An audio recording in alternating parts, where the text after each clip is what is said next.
Olá, galera do terceiro ano da Escola Estadual de Montalvânia. Estamos aqui hoje, em tempo de pandemia, para fazermos uma aula para vocês sobre moral, ética e ética aplicada. Espero que venha contribuir com vocês para esta segunda semana do nosso trabalho remoto.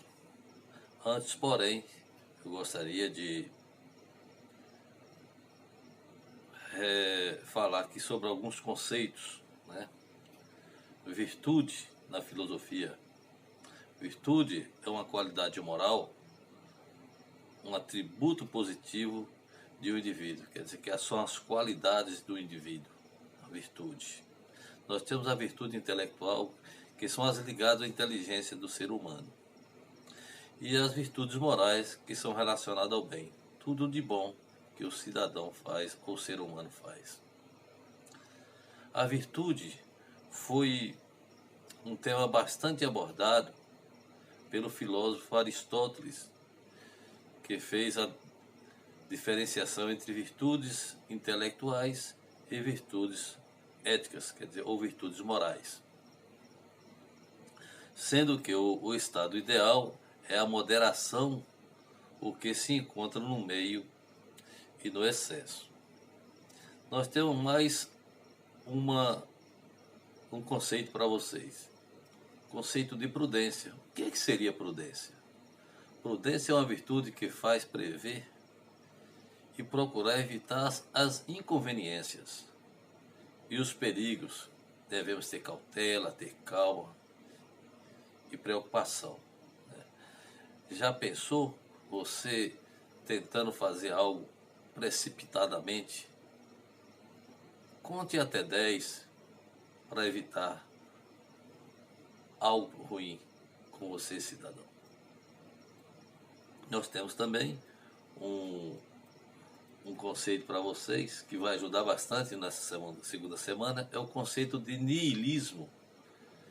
Niilismo é uma ideologia filosófica com base no ceticismo. O que é ceticismo? O ceticismo são todas aquelas pessoas e aqueles filósofos que não acreditam em nada. Eles acreditam assim, não acreditam no que se falam. Tem que acreditar no que vê. É igual São Tomé. Aí nós temos algumas características do niilismo, né? Dessa corrente filosófica, né? Que é uma corrente cética e pessimista. Não existe razão, sentido e significância na existência humana. Retira a família, a religião e o estado da regência da felicidade humana. Não existe verdades absoluta que explique a origem da existência humana.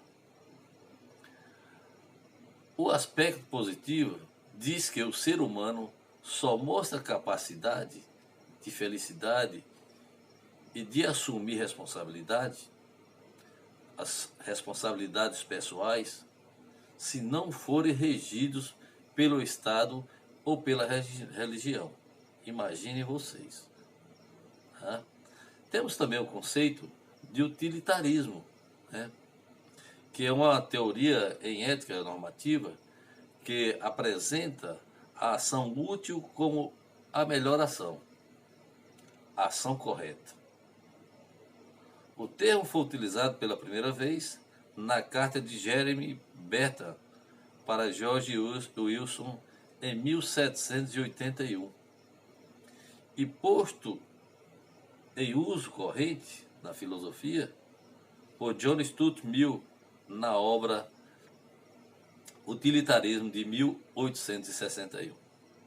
E para finalizar a respeito dos conceitos, nós vamos dar o conceito de hedonismo. O que é hedonismo? O hedonismo consiste em uma doutrina moral em que a busca pelo prazer é o único propósito.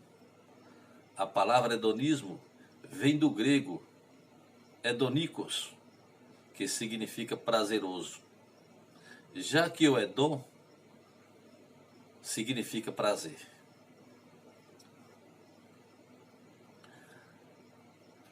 Agora iremos passar para a nossa aula de moral, ética e ética aplicada.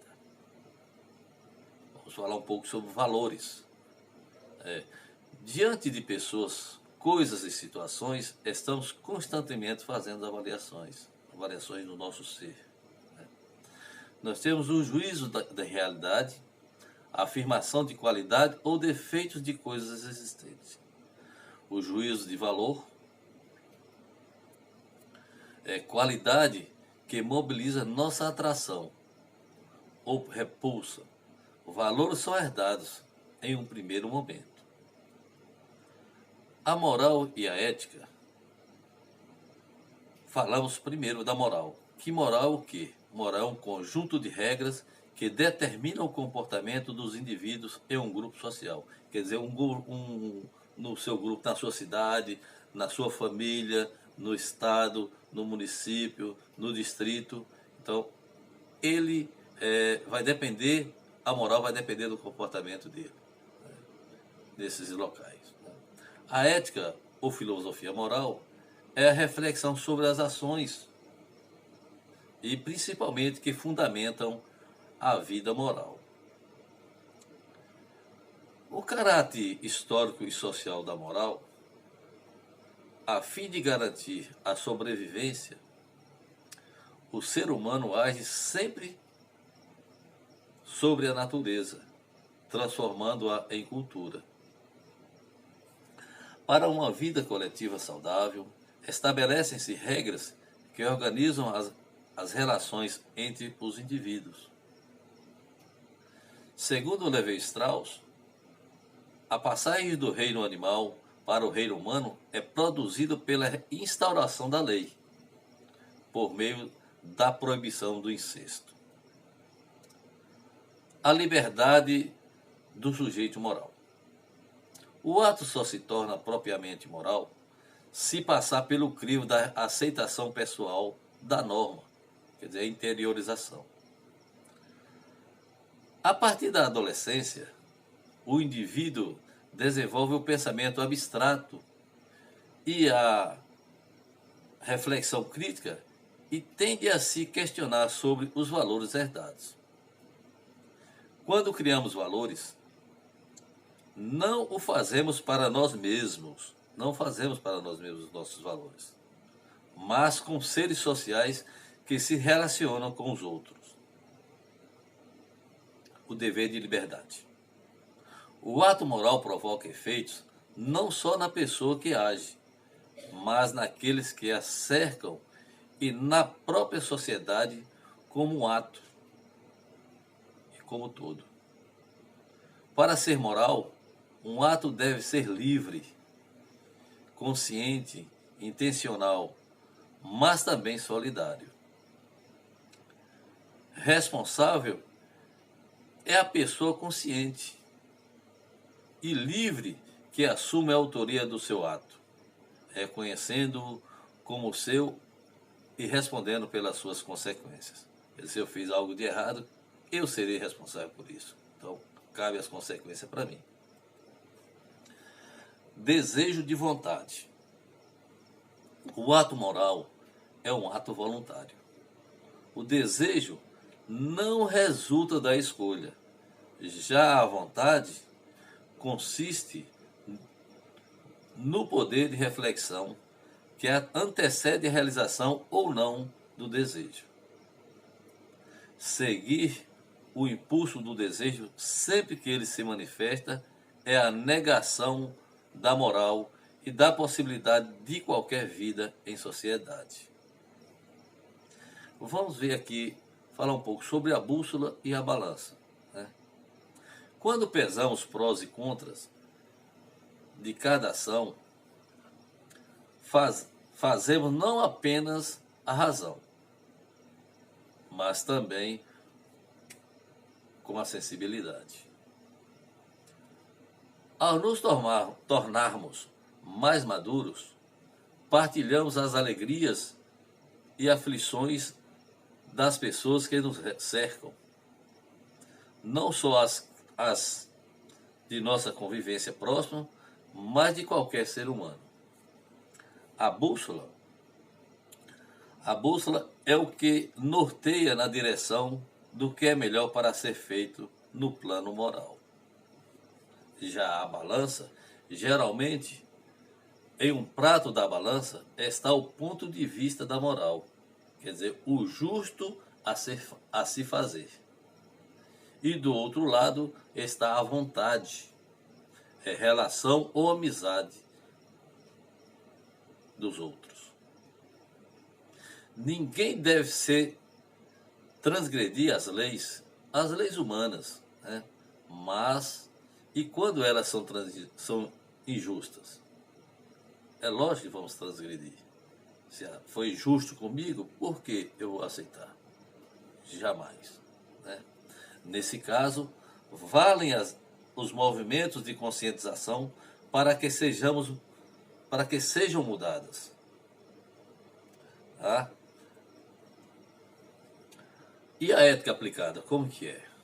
A ética aplicada é um ramo recente da reflexão filosófica, do qual pode-se destacar temas como bioética, ética ambiental e ética dos negócios.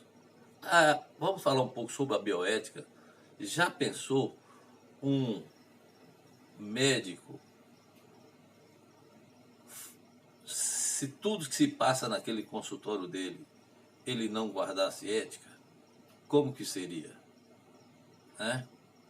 Então seria dessa forma, o cara ia soltar tudo que vê, porque ele passa por certos processos com as pessoas lá, e sai comentando. Né? Cadê a ética profissional? Né? O que há de comum nesses três ramos de ética aplicada, é o diálogo multidisciplinar. Filosofia, medicina, biologia, direito, teologia, economia, sociologia, antropologia, política e psicologia. A ética aplicada é um ramo contemporâneo da filosofia que nos coloca diante do desafio da deliberação sobre problemas práticos, que exigem conscientização dos riscos que nos ameaçam e a justificação racional das medidas a serem assumidas. O filósofo Carl Otto Apel, em 1922, ao considerar os efeitos da ciência aplicada em tecnologias que têm sido danosas ao ambiente, conclui pela necessidade de desdobrar a reflexão ética em três níveis. Primeiro, a microesfera, a mesosfera e a microesfera. A microesfera trata da ação ou de ações da esfera íntima, como família e matrimônio. Família, matrimônio e vizinhança. A mesosfera refere-se ao âmbito da política nacional. A macroesfera aborda o destino da humanidade. Aprender a conviver. O delicado tecido da moral diz respeito ao indivíduo no seu foro íntimo, ao mesmo tempo que o vincula às pessoas com as quais convive. Embora ética e política não se confundam, elas relacionam-se cada uma no seu campo específico. A política, ao estender a justiça social a todos, permite que os indivíduos tenham condições de melhor formação moral. A vida moral é importante no exercício da cidadania, para que os interesses egoístas não se sobreponham aos coletivos. Era isso que eu tinha para falar a vocês, meus queridos alunos do terceiro ano. E para completar esse nosso trabalho, esse nosso PET,